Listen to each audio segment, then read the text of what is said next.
Hello, I'm Dr. Prashanth Kalale. I'm a consultant orthopedics and orthoplasty surgeon. I'm currently based in Bangalore.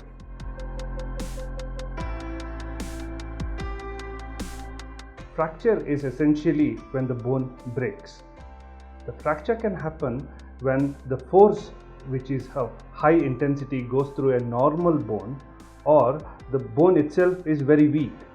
The weak bone situation can happen in the elderly patients, and to a certain extent in people who are on long-standing medications like having steroids for a longer time and also having history of diabetes.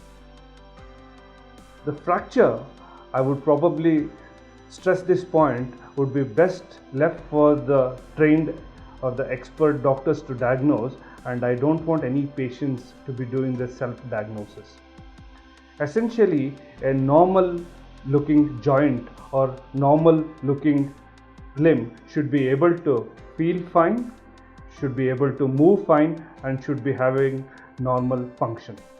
If after an injury, if you are unable to move it properly, or if you feel something is not right with the affected extremity, or if you feel that you are not able to do your day-to-day activity following the injury, I would strongly advise that you get yourself checked by an orthopedic surgeon to rule out a fracture.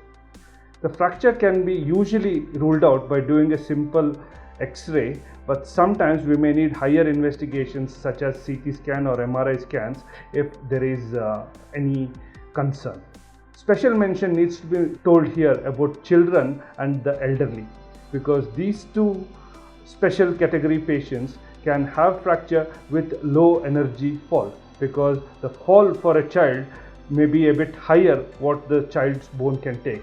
An elderly person can also have a normal fall, but since the bone is weak, they can land up having their fracture. So in a summary of the talk, if you happen to have a fall and you notice that you are not able to move your limb properly, or anybody who is very next and dear of you can't do the same things after an injury, please get it evaluated by an expert.